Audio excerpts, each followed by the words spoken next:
You can choose your language by clicking on the globe icon and selecting Korean or English.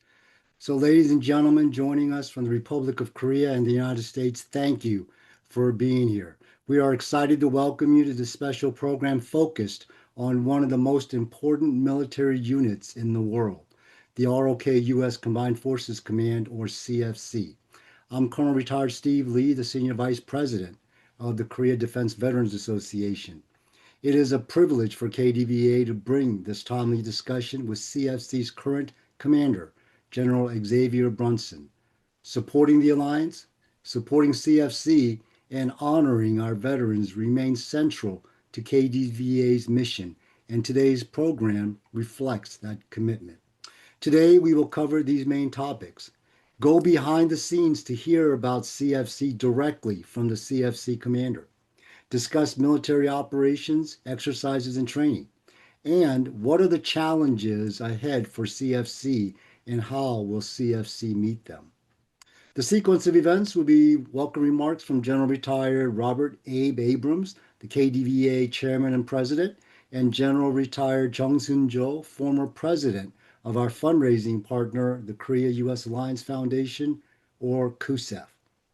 Then we will have a moderated discussion between General Brunson and Lieutenant General Retired Mike Bills, KDVA Vice Chairman.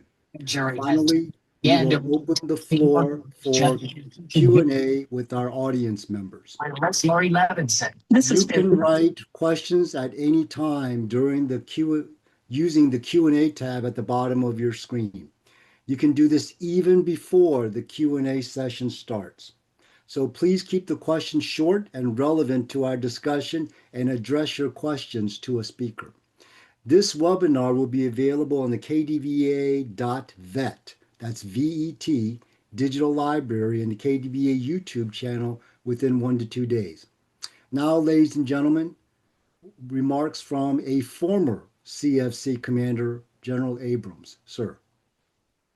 Thanks, Steve. Good evening, everyone here in the United States, and good morning to all our friends in Korea. Thank you for joining us for this webinar where we're focused on Combined Forces Command. Before I turn it over to the actual introduction of General Brunson, our current commander of Combined Forces Command, I want to say just a few words about the Korea Defense Veterans Association. We've had a great 2025. We've seen incredible growth in membership, expansion with 3 additional chapters with social media followers, and attendance at our events continues to increase across the United States. We have chapters now from coast to coast to include Hawaii, and in January, with just recent approval through all the process, we will open our first chapter in the Republic of Korea, the Camp Humphreys chapter, under the Korea region of the Korea Defense Veterans Association. As Steve indicated, Korea Defense Veterans Association is focused on 2 things. First and foremost is to be the voice and supporter, the main supporter for those of us who have had the honor and privilege, the 3.5 million of us who have served in Korea after the armistice, as well as the very few remaining Korea War veterans that we still have. And then secondly, is to be the premier voice in support of the Republic of Korea-U.S. alliance. And we do that in a number of different ways. We just completed a very successful day-and-a-half visit in Washington, D.C., where as Steve mentioned, our partners, the Korea-U.S. Alliance Foundation, had their senior leaders and key delegates for a day-and-a-half of meetings in and around Washington, D.C., with great results. So thank you for being on the net tonight for this webinar, another great initiative by the Korea Defense Veterans Association to further support the Korea-U.S. Alliance. I want to give a special welcome to General X. Brunson, our commander of United Nations Command, Combined Forces Command, and U.S. Forces Korea. As we all know, he is a very busy man. Having served in that position for almost 3 years, I know how busy he is. He's doing this from the Pentagon. He's back in the States for a few days for a number of different meetings, and we're grateful, truly grateful, that he's now after duty hours, and we're on his time. And he's given that time to have an opportunity to interact with us to tell us what's on his mind with regards to Combined Forces Command and what's the latest going on Penn. So, General Brunson, thank you again for joining us this evening. Over to you, Steve. Sir, thank you very much. Ladies and gentlemen, General Jung, who is the former Korean chairman of the Joint Chiefs of Staff. Sir. Thank you. Good morning and good evening. I'm retired General Jung Seung-jo, as Steve introduced. On behalf of KUSAF and President Im Ho-young, who is traveling now, I express my sincere appreciation to the ladies and gentlemen who participate today's webinar. Especially, thank you, General Brunson, for joining this webinar, despite your busy schedule, as General Abrams mentioned. As the name of today's webinar shows, the CFC is the most precious organization for the security of my country. The CFC has successfully deterred the North Korean attack for several decades. It is a verified, effective organization. While I was active duty, I experienced two positions in CFC. First one was Deputy C5 during General Laporte time, and the second one was Deputy Commander during General Skip Sharp and J.D. Thurman time. When I was the division commander in Iraq, my division was on the ARPCON of multinational corps and multinational forces. The experience of Deputy C5 in CFC was very helpful to fulfill my mission there. It is also true for the staff officers in the division. The job process there were exactly the same as what we had done during exercises like UFL, UFG, or RSONI. When I moved to the position of chairman of JCS, the experience as deputy commander were very helpful too. The exercises, tactical discussions, ROK drills, conferences, and so on have trained the Korean commanders and staff officers enormously. However, I have several things in my mind that CFC should improve itself. The first thing I think is to develop so-called how to fight with new technologies. I don't know exactly how fast CFC and its subordinate units are adjusting their warfighting plans and procedures after the war in Ukraine. I don't think the ROK military is doing very well in this part. I hope CFC leads this effort so that Korean military may learn. The second one is the education of Korean officers. As I mentioned in my experiences, the exercises and discussions with U.S. counterparts who have combat experiences are very helpful to develop the warfighting thinking of Korean officers. My third and the last recommendation is to have better relationship with Korean citizens. More active reach out of the command and the commanders is necessary. I remember the CFC commanders met the Korean citizens, including opinion leaders, more often in the past. One more thing, the former deputy commanders are the most active supporters of CFC. However, they don't have even easy access to the U.S. military bases. In my case, I used to invite some Korean friends to the Dragon Hill Lodge in Yongsan to have lunch or dinner, naturally explaining the importance of USFK and the alliance. However, I can't do it now as my gate pass expired and its renewal was not permitted. But anyway, General Brunson, the CUSAF is ready to support the Alliance and CFC. The success of CFC is the success of Korean security. I have very high confidence and trust in CFC, the USFK, and you. I hope you and CFC members have Merry Christmas and a Happy New Year. Thank you. We go together. Thank you, sir. So, ladies and gentlemen, let's get right into our moderated discussion. We are thankful to have as our moderator Lieutenant General retired Mike Bills, who is a former commander of 8th Army in Korea, the largest U.S. force in Korea and a central part of our combined defense. So, General Bills, sir, over to you. Steve, thanks. General Brunson, thank you for taking time out of your extremely busy schedule to discuss one of the several hats that you wear, and that being Combined Forces Command. For the audience that's online now, General Brunson wears three hats: United Nations Command, United States Forces Command, and the topic we'll discuss tonight is Combined Forces Command. Sir, I'd like to transition to the first question, and as Steve stated, we'll cover several questions, and then about a quarter till we'll transition over to the audience for any questions they may have based on the discussions that we have through the last 45 minutes. So with that, I'd like to start with the first one. Strategic fusion of guidance and reality.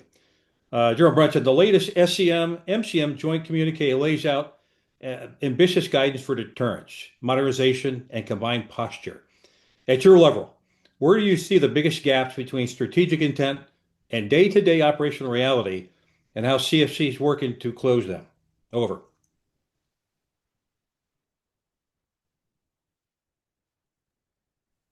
I am now officially an old man because I had to hunt that button to unmute my microphone, and I think I got the right one. Can you hear me? Got you loud and clear. Okay, great. First of all, in that question, strategic fusion of guidance and the reality remains that combat readiness is our number one priority. The CFC's commitment and strength lies in the mantra of fight tonight. And we've got to make that a continued reality. And an important piece of this is if you look in the information space, there's continued discussion of the way that we exercise. The way that we exercise is critically important to us going forward because an exercise is nothing more than a rehearsal by a new name. And if we don't rehearse the things that we're supposed to do, we can't meet the expectations of the people on the peninsula. And that is our most sacred charge, is to meet the expectation of those people that they might live free, that they might not have anyone push upon them a life that might have existed in 1950. We don't want to go back there. And that peace is maintained by our ability to maintain our readiness. And so we've got to ensure that our exercises remain the cornerstone of all the readiness that we can achieve on the peninsula. And I think that sometimes we forget that our ability to engage in rigorous, realistic training is the thing that separates this alliance from any other that exists. So I would say that the biggest piece of this, the biggest ability that we have is to maintain our training.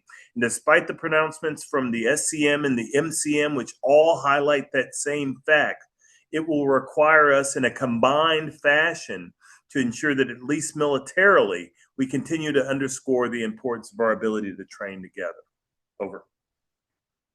Yeah, thank you. I'd like to dig into that just a little bit. Being the former chief of staff of CFC, as well as doing the exercise the last couple of years, in between exercises, do you have the opportunity, focused on your training objectives, to meet with the commanders that you would normally control during your time as a CFC commander, to really focus through LPDs, bringing the team together, building that team before you transition from exercise to exercise? So it's really the gap in between. Over.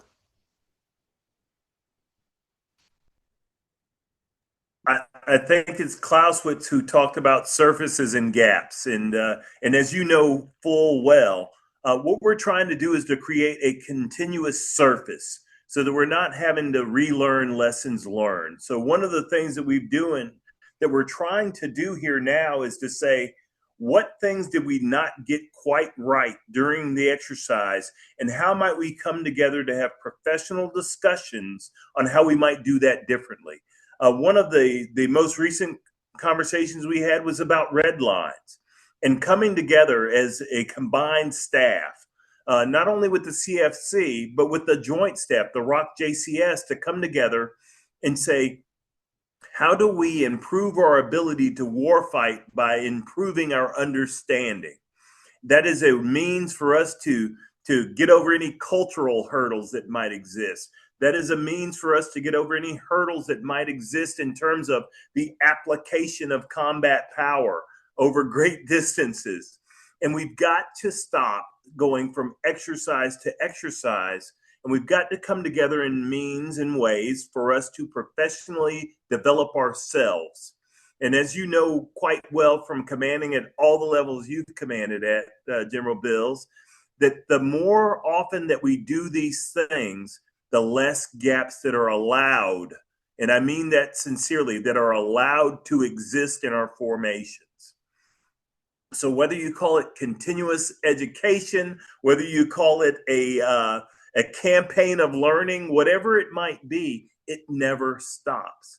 Just like our mission never stops. So we'll continue this campaign of learning. One of the things, and I will share this with everyone here, is in both Japan and in Korea, we will do a strategic exercise without troops. And that is an opportunity for all the commanders to come together and look at a piece of the fight.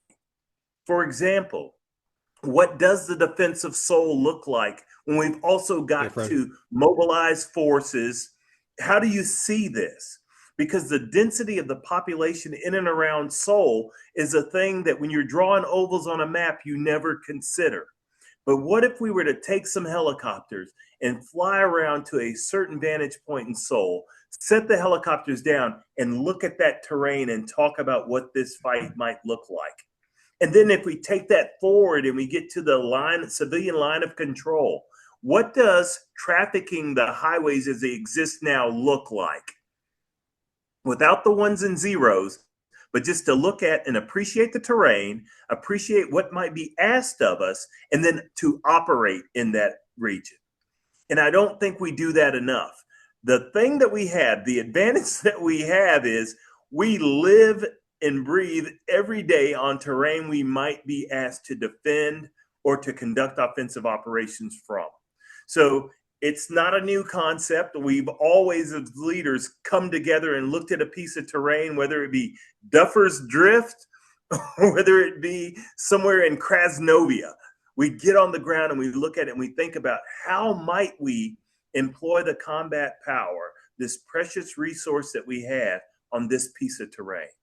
Yeah. So I hope that answered your question. It does. And what I found over the many years as either the chief of staff, but also the last couple of years of doing the exercises, the importance of communication, the fact that CFC has now moved from Seoul next door to your headquarters, because it was a challenge being that distance that we maintain and only communicating 2 or 3 times a week, we'll lost something. The other challenge I think that we've got now is the commanders up until CFC are doing their own thing under their own controls.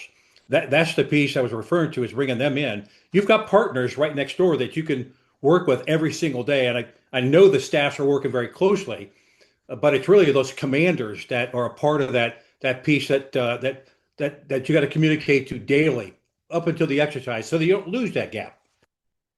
Yeah, and you know, it's funny that you mentioned that. Another of the things that we're working on, this is near and dear to General Abrams' heart, because I sat in some of the meetings that he ran at Fort Bragg when he was the FORSCOM commander, is monthly reporting of readiness with standards, objective standards, and quarterly briefings where the chairman, who's responsible for all that in armistice, and then me as the combat commander, if you will, coming together and sitting and listening to these commanders at the core level talk about their readiness.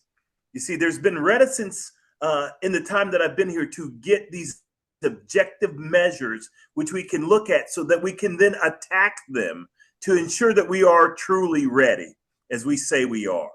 You know, there's a high five that happens, you know, the victory party. You and I joked about this, Mike. The victory party is scheduled before we LD. Well, Absolutely. What if we were able to say, or go into the exercise? Here's the moonshot. We go into the exercise with the readiness that we actually have and see what happens. Exactly.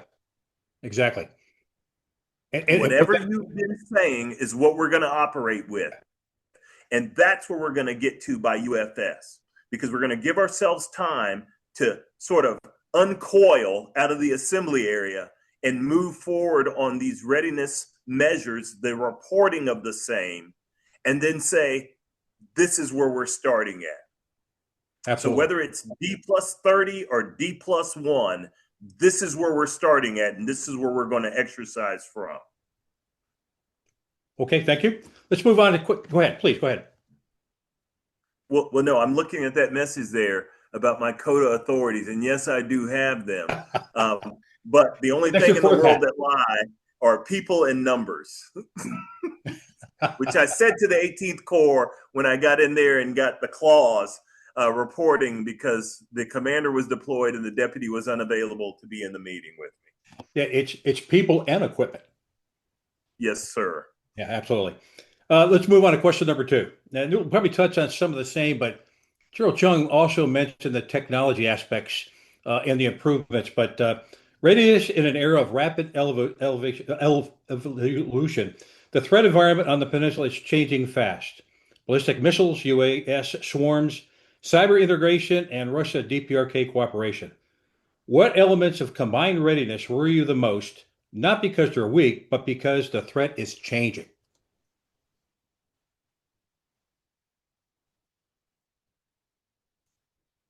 Mike.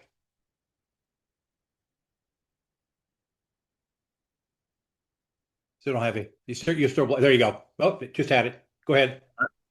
Please forgive me. I've been talking all day on Capitol Hill today, so I'm just about used up all my words for the day and my energy. But Roger. Here's what I'm going to tell you. And I'm going to try to keep this clean because some of these things are actually quite sensitive.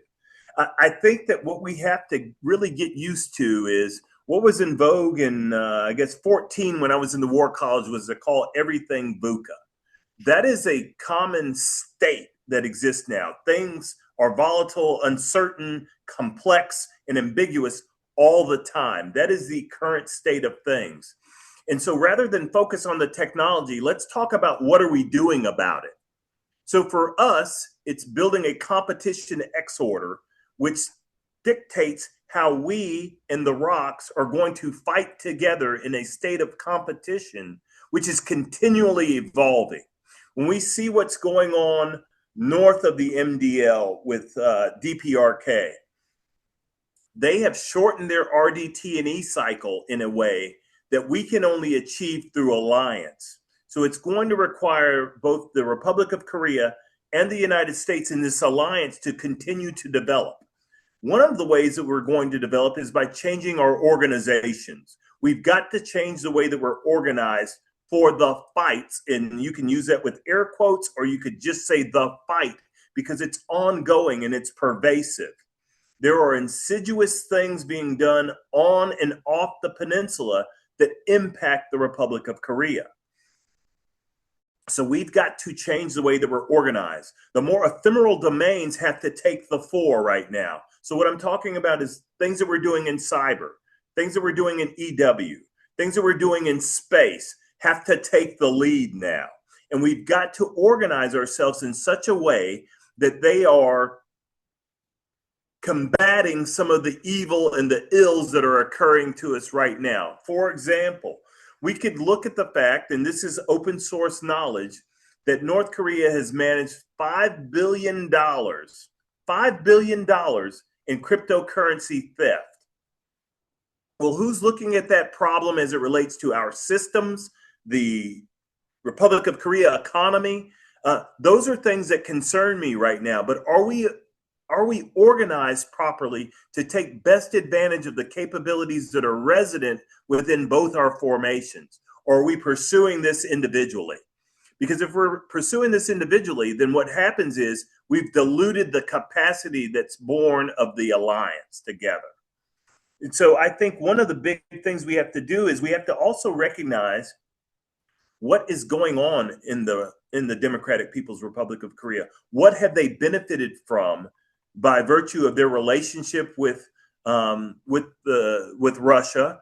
What have they benefited from in the things that China benefits with this buffer state between them and the Republic of Korea, and really us, the United States? And so the only way we can get about solving that is pressure is provided by our ability to conduct our activities and make the right investments in time now, so that we provide the deterrent effect that's born of this alliance. But we've got to be active across domains. We can't just pick and choose the domains of the day. It's got to be multi-domain. And I don't know that we're quite there yet. And I hope that what not only the Republic of Korea military, but also the government sees is we've got to exercise all these things. We've got to. And it should drive us to change our organizations. Modernization of the alliance isn't just the way that we act on the ground. It's also how we organize ourselves to deal with the realities that we're faced with every day. And there's always reticence. There's reticence in our Army. There's reticence in our Navy, our Marines, our Air Force. And I believe that I've seen the same reticence when I look at our ally. And we just have to come together and say, we're going to have to organize differently to make our formations. I guess I'd almost say we've got to make our formations contextual to the threat.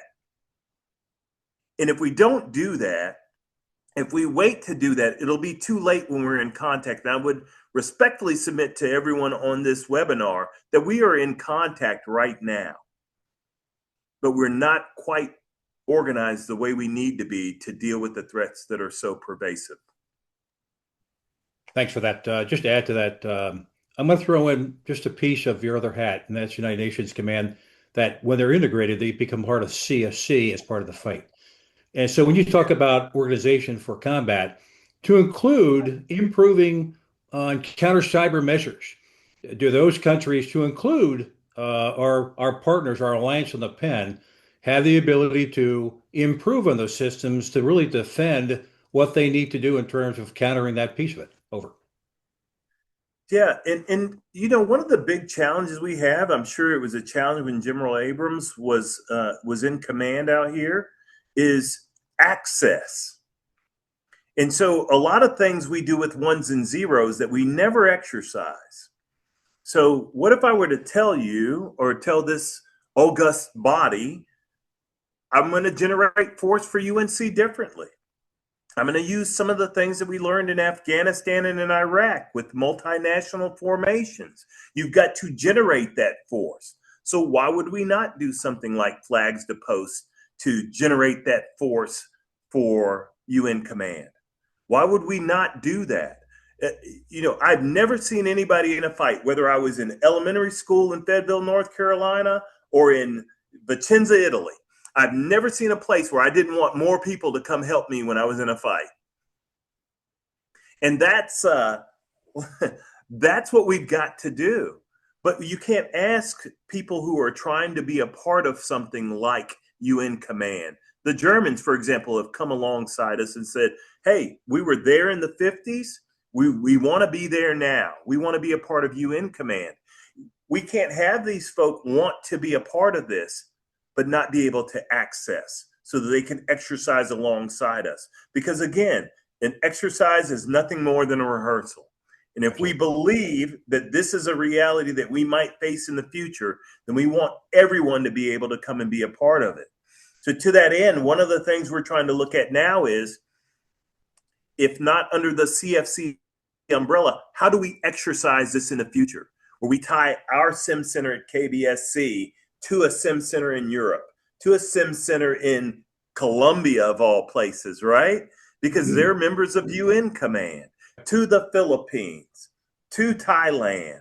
How do we tie ourselves together so that if nowhere else we might exercise with ones and zeros in a simulation, how might we get at this so that we can do this thing? But it's also about bringing them to the peninsula so that they can see firsthand. The first time you see Busan should not be when you're trying to offload, your nation's RORO equivalent. You should see that ahead of time. And so we've got to work that out. But I think that one of the things that I need to do better is talk with the chairman, talk with other folks. And absolutely, MOFA's got a part of that. And sometimes they are I don't know what the opposite of a pump or a filter is, but they're a cap. They're a bottle cap. And we've got to defeat that because there are needs. And we know there are needs because we exercise it every year. We're getting this much ammo from UN Command. Well, why would I give you ammo when I don't even know where you want me to offload it? I don't know the means or the mode you want me to use to get that to you. And I don't know how you want this metered to you because we never really exercise that. So that's where I'm at in my own mind right now. Go ahead. But we want to improve this because, I mean, if you just look at Seoul, do you want to keep living like that or not? And if you do, then other people have to become a part of the solution to what you might be faced with. Yeah. Because I would tell you, sort of on to your question, that Russian DPRK collaboration is real. It is not a quid pro quo relationship. It is real. And there are things that we know that are happening right now that give me pause as I look at what might face us down the road by virtue of some of the things that are going on, whether that be training, whether that be techniques and procedures that they're learning from the front, whether that be things going on in the winter training cycle that we see right now that give us pause about the threat that exists from DPRK, but to a larger sense, the threats that exist in the region. Oh, thank you very much. I mean, the piece that I saw over the many years was the fact that the challenge was by with and through MOFA to get our UN partners and capability shortfalls filled very quickly. But you're right, you can't do that days before you show up at Busan, okay, ready to go. It's too late. They got to train with you. They got to make sure they understand clearly what your plan is as a CFC commander and how they execute that piece with the capabilities they currently have to fill those gaps. So I think it's critical that we bring them in as quickly as possible between exercises and say, we need your help. And by the way, put it in the shelf. It's already been approved. Execute when the time comes. Over. Yeah. And I think that sometimes when we get to this strategic level, we forget the tactical lessons we learned, right? Mm-hmm. So I can remember Lieutenant Brunson grabbing his GDP canister because I knew the arms room guy. And I took the map out and I drove my BMW up on a little hill in Kaiserslautern that I was supposed to defend because the Cav had failed in the Fulda Gap. And I drove my BMW up that little, I see you, General Abrams. I drove my BMW up this little farmer's trail in Kaiserslautern, and I went and I walked that piece of terrain. And when I got my 113s, I was in the last 113 battalion in Europe, the mighty 312 Infantry. And when I got my 113s up there, I knew exactly where I was going to set up. I knew exactly where I was going to set up my CP. I knew exactly where we were going to overwatch Highway 4 and kill the Russians as they drove up the highway trying to get deeper into the heart of Europe. But I knew that because I had seen it. So going back to an earlier question, the suit is a part of that because I think that will shape the way that we fight in the future because we will have seen the ground and we understand you're not going to get there. You're going to have to go over here. I think another bit is one of the things we want to do as we generate the force is we want to talk about what you have at what scale. We want to talk capabilities and capacities because we don't need everything, but we need some things. And we want to open ourselves up to that so that we can make ourselves in the alliance better by virtue of UNC. UNC's got the first bit of the fight. Because when the armistice fails, if it does, that's a UNC problem. But what are the indicators and warnings that might lead us to employ the UN force vice the US ROK alliance? Because we owe that. We owe to sustain that alliance with whatever it takes, but we can't do that alone. And we certainly can't do what sits there day to day up in the joint security area. Great, thank you. I'm going to jump to something that's a very popular topic right now. That's OPCON transfer. Nice. Reality-based OPCON transition, conditions-based OPCON transition continues to progress, but it remains one of the most politically and operationally complex tasks in the alliance. From your operational perspective, which specific conditions will be the hardest to meet, and what would a realistic sequencing of the next steps look like? Well, I will tell you from my perspective, and I don't want to get ahead of myself before my meetings tomorrow, but one of the things that, because it's money, right, is I think critical munitions. You've got to have the right munitions. And I think that one of the things we're going to try to do is put this on a timetable. And this is a timetable that is based on, and it's the only thing in time, it's conditions in a time period. I know that right now, President Yi says he wants to do this during his term of office. Well, we know the start point and we know the end point. So we've got to meet the conditions in that time. But we've also got to be willing to say, we can't get there from here. The danger is there's no such thing as multiple economies. You have an economy, you have a budget. You don't have multiple budgets in the same house. You have a budget. And so what we have to do is make sure that the main things stay the main things. And the main thing here is the conditions. We cannot say we're going to slide away from the conditions just so that we can get this done in time. The conditions were written for a reason, but we also have to make sure that those conditions are contemporary conditions because things change, i.e., when the conditions were laid out, we had a plan. We now have a new plan. What is going to be required to meet the new plan? That's where your standards start. That's where your conditions start. It's not moving the goalpost. It's saying, this is what our plan says. This is what's going to be required to meet our plan. And we have to affix ourselves to that. Now, this is bilaterally agreed upon conditions. And we also have to say, because we agreed to these, we're going to meet them. There's not a sliding scale in this where we say, well, we kind of got there. But this also goes back to readiness. Are you truly ready? Is your force sizing construct correct? Do you have maybe too many cores? Then what you really need is less cores, better equipped, better manned, better trained. And I think that for both of us in this alliance, as we look at OPCON transfer, I think we both start out in the mirror every day and assess what we have. I'm doing it with our own force. We have the benefit of having a floor of 28.5. But is that 28.5 made up of the right units of action to do what might be expected of us?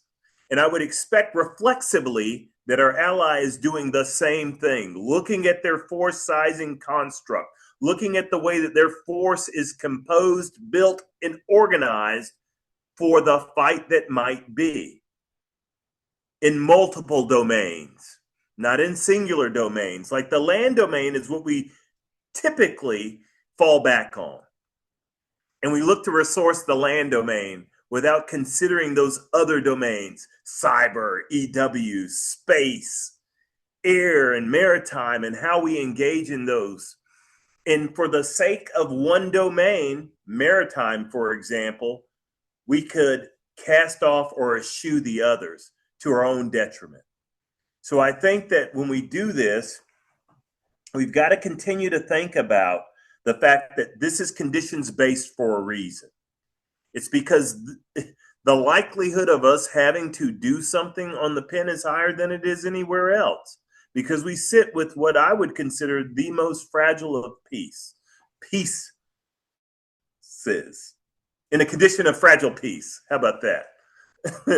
That's where we sit right now. And so we have to make sure that that in the transition, we don't become weaker, we become stronger by virtue of us being absolutely strategically clear on what doing more means, and that we absolutely understand that the burden is not just fiscal, it's a condition wherein we do all the things that we say we're going to do, that we assure ourselves that we are meeting our MDT, our Mutual Defense Treaty obligations, regardless of how this goes. And that's on us, and it's on the Republic of Korea to meet those. I think it also goes back to your original comment earlier. You talked about General Abrams at FORSCOM. It's understand clearly with them, basically with CFC on the Korean side, sharing that readiness information. So you've got a benchmark to work from to really build that team of capabilities that you need to fight as a combined team, or as a binational team in this case. Without that information, it's very difficult to, and if not willing to share it, to provide that information so that you can start building towards that context of OPCON, a condition-based contract. Also, what does CFC look like with a ROK 4-star, and then you build that team behind that in terms of their ability to continue to train at the level they need to maintain their readiness to really to defend that great Republic of Korea. Absolutely. And another thing too is we're not allowed our own set of facts, right? Nobody is allowed just their own facts that they espouse and believe that this is the truth as it exists. And I think that there are certain conditions that exist on the peninsula that have existed for years and years and years. And when OPCON transfer does happen, this is different. It is absolutely different. And it may not look like what things are today, or what they looked like 5 years ago, or what they looked like 10 years ago. It will look different. And we have to start having these conversations. And sometimes there are hard conversations that need to be had, that we sort of either seek to ameliorate the tough conversation by saying, oh, we'll deal with that later, or we seek to appease. There's no allowance when freedom's at stake to not have tough conversations. And, you're not going to occupy the Vesey building because you're the new CFC commander. No, that's not going to happen. There is a CFC headquarters. And we also, I will tell you this, we moved south, but we left all of our facilities north. The B1 bunker is already north, but CP Tango is north too. And I have to think long and hard. And the chairman and I talked about this recently. Like, I don't know that in conflict that I'm going to the B1 to the CP Tango. I may just lock it down and we fight in a distributed fashion with me fighting out of, CC Humphreys. Exactly. But we have to talk about these things, because why would I put, Sergeant Bills and Sergeant Abrams in a bus and say, I'll see you guys up at the CP Tango. Good luck.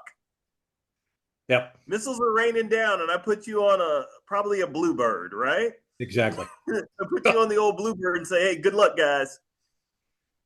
We have to really start, and I'm being facetious for a reason, because sometimes we don't have these conversations when we really, really should, to talk about what this thing looks like. And I'm saying that this is a little bit of give and take in this too.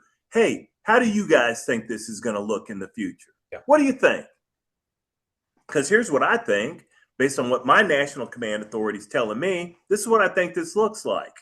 There's a reason why we do things the way we do. I don't want it to be Patton and Montgomery and Eisenhower all standing in the field saying, you're not really in charge. We are. So we're going to make ourselves a 5-star general too. I don't want that to happen. That I just bastardized a whole bunch of history there. But the point remains is that we got to start having these conversations now before we get into conflict. Yeah, and we ought to try to describe the conditions which we believe will exist in the future, as opposed to saying, yeah, we'll figure it out when we get there. yeah, absolutely. Absolutely. I'm going to move on to the probably the last question before we transition to the audience. Commanding a truly combined force. CFC is the only truly binational, fully integrated warfighting command in the world. I mean, it is a special command. What has surprised you most, good or bad, about leading a command where every major decision requires both U.S. and ROK concurrence?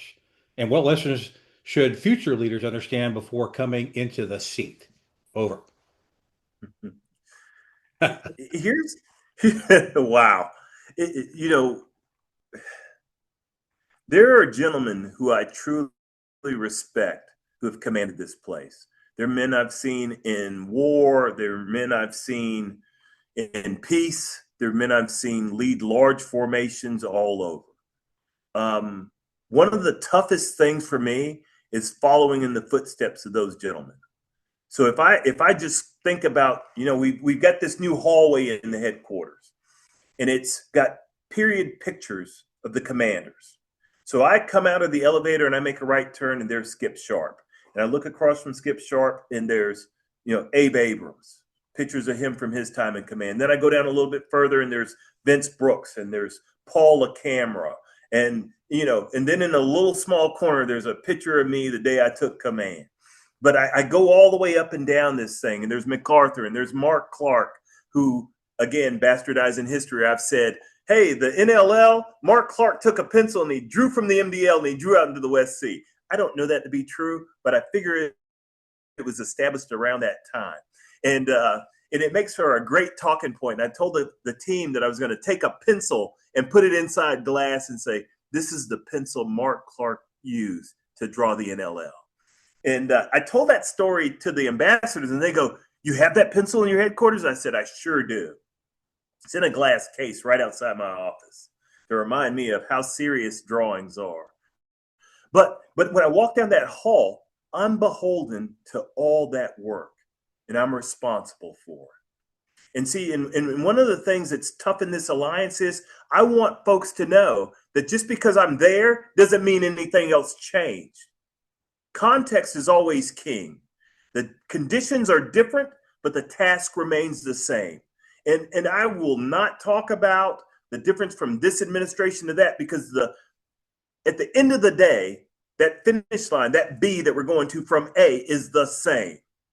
Maintain the alliance, keep that armistice sound, and defeat any threats to the Republic of Korea. Right. At the end of the day, that never changes. It does not matter who's in the seat. It gets tough depending on who's sitting in the seat. But at the end of the day, I've been charged to do the things the men before me have been charged to do. Yeah. And there's only one way, and that's to do things the right way, which they all have done. Many times people believe that because somebody was before you, oh, everything that guy did, that's freaking garbage. This is a new day and age. No, that is the wrong way to approach this. And we know this because we've all been in combat, and we followed in behind somebody. And to our own detriment, we said, those dudes are idiots. We're getting rid of all that. We're not patrolling over there anymore. Then you lose somebody and you go, there is a reason why they were doing that. Yeah. The So people... my charge in this alliance is to provide this surface. We were talking surfaces and gaps before, okay? There ought to be this leadership surface that goes, Abrams got the ball, he carried it this far. Brunson now gets the ball, and I go from here. And I just keep moving forward so that they don't have to wonder with us. The worst thing in the world is leading a formation or being in a formation and saying, wish I knew what the boss was thinking. If I only knew what those guys were doing, then this would be really easy. Yeah. So despite all the other challenges and frictions that exist, my job is to, in doing this job, there should be a line that goes from Abrams to LaCamera to Brunson that doesn't really look a whole heck of a lot different. Exactly. The conditions are what move that thing off axis, right? So it might go up a little bit, but it ought to resolve right back to the mean always. We go up with changes. Maybe some things go down because of administration, but eventually we get right back to the line because the missions across those three commands do not change. They're always the same. The people So change. if we're saying, huh? The people change, the context does not. Absolutely. So I don't say, well, General Abrams did it this way, but I ain't doing it that way. No, he did it that way for a reason. The conditions are what are on that line, Mike. So you draw this line straight through the commands, right? Conditions might have pulled him here because of this president or this administration, but he resolved right back to the line, doing those three missions across those three commands, meeting his SESMOAC responsibilities all the way through. So my greatest hope is that at the end of my tenure of command here, somebody can go, yep, old Brunson resolved right back to the mean. He kept these three things moving forward. Whether CFC stays, goes, changes, somebody else in command, my job is to keep us on that line. The other thing is, and that's an appreciation of the 70 plus years of history of these commands. And you've got to respect that. You absolutely have to respect that. And you would do things at your own peril to think that you were going to revolutionize this thing so much that, you forget everything that came before. There are lessons in every one of the commanders. And General Abrams might not remember this, but I remember early on when I was preparing to come out here, he asked me if I had read certain books. I was like, hey, man, I ain't got no time for that. I'm freaking commanding out here. But when you look at those books, everything that I just said to you becomes apparent to you. It becomes readily apparent to you. There's no other alliance in the world that rivals what we have here and what we've had for over 70 years. Agree. And that's, when I think about things that are ponderous to me, command itself is not ponderous. The history is what's ponderous, because you don't want to be that cat that didn't hold this piece of terrain, so to speak. I mean that metaphorically. I'm not saying like I'm, the viceroy of Korea, but what I am saying is metaphorically that history is heavy. It's very heavy because there's been peace. You don't want to be the guy that, the war breaks out on, because everybody before you managed to maintain the peace, And so that gets to be heavy sometimes. And there will be changes. But what really is important is that the success of this alliance is not necessarily in the materiel. The success is in the people and the ability for us to meld cultures and continue to work. And that's why people harken back to the days of the old white building, which I went in and is rodent filled now. They harken back to that time because it was easy. Okay. I could not imagine being those charged with moving something away from a position of comfort. Everybody in this world moves toward comfort, but to have to be charged with moving someone and some people and some things out of a position of comfort to something that's uncomfortable, that's the huge challenge. My task, my part of this, and this is a great example, my part of this is to make it like we never left. Right. So that's what I'm charged with. And so we've got to put these artifices in place, these signposts that bring us together. And then we separate and become distributed, but we're always coming back together, always coming back together.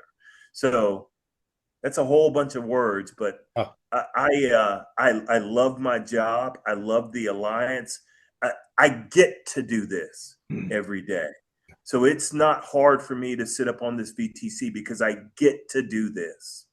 I'm tasked with protecting the United States of America and the Republic of Korea. I get to do this. And I will joke around a lot, but I take my responsibilities very, very serious. Absolutely. That's why my family's there right now. Yeah. My son, my bride, they're there in Korea. So I fight not only for them, but for the people of Korea and for the people of the United States. Actually, I'd like to transition now over to Steve, who may have some questions from the audience that we can reply back to. Steve, over to Don't you. ask me anything Okay, hard. thank you. Really appreciate the audience interaction here at KDVA. So I know we only got about 5 minutes left, so let me just go to one of the questions, please. So, as the current CFC commander, what is the one insight about the alliance that you believe veterans, policymakers, and future leaders most often misunderstand?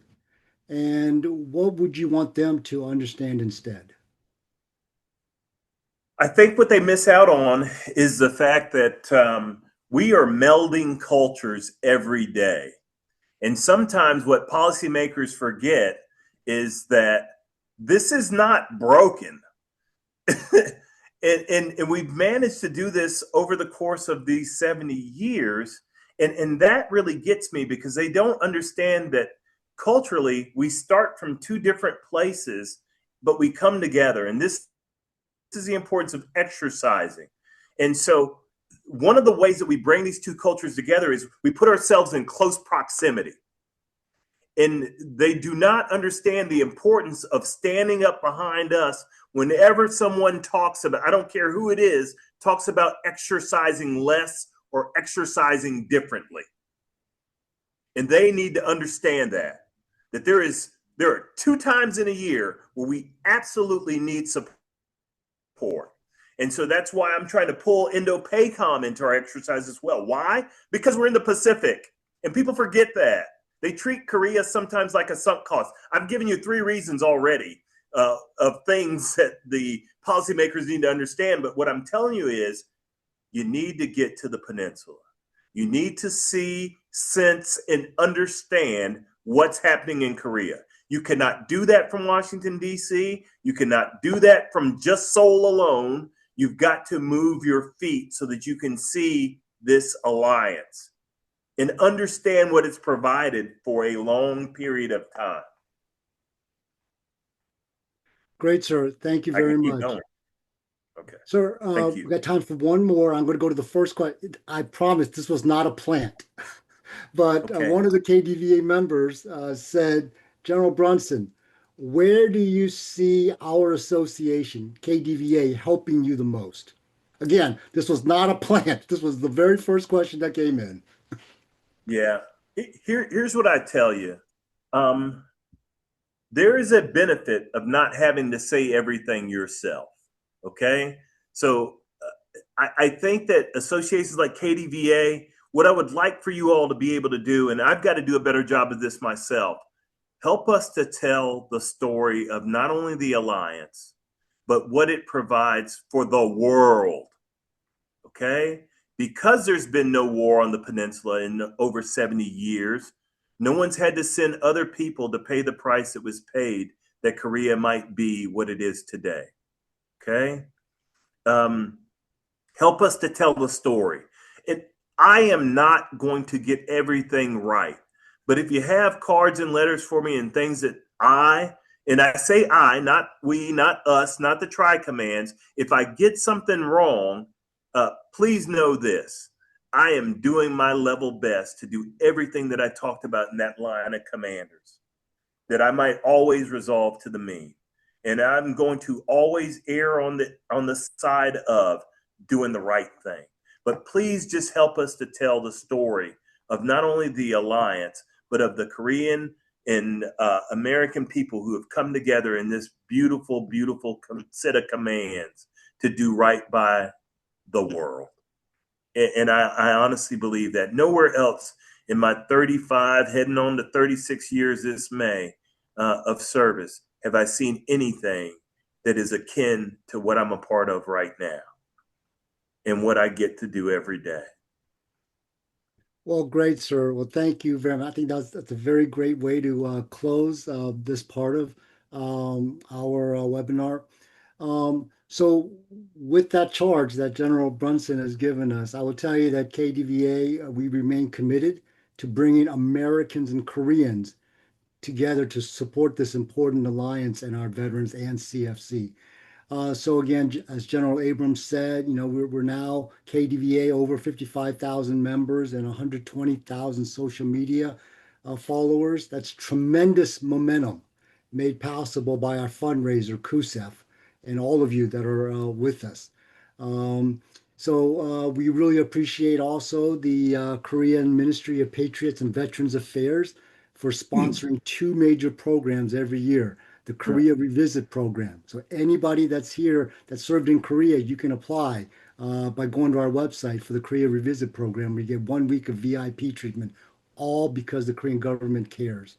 And also the KDVA reunion, which this year we did in San Diego, and next year will be in Washington, D.C. on October 9th through the 10th. And KDVA, we proudly registered and we sponsored the National U.S. ROK Combined Forces Command Day on the founding day on the 7th of November to celebrate and raise awareness about the importance of CFC. And if you're not a member yet, please join. Again, anyone interested in Korea can join for free. It only takes a couple of minutes. So details for everything are available at kdva.vet. And thank you, everybody, under the motto of CFC, we go together, as well as the KDVA motto of together for the ROK-U.S. Alliance. Thank you, General Brunson. Thank you, General Abrams, General Chung Sin-jo, and General Bills. And thank you for Thank joining y'all us. so much. God bless. General Brunson, thank you. Hey, thank you so much, General Abrams. I appreciate you, boss. You bet. General Bills, I'll give you a Good to call see this you. weekend. I'll be here. Okay, I'll be standing by. Y'all take care. Thank you much, y'all. Yeah. Bye.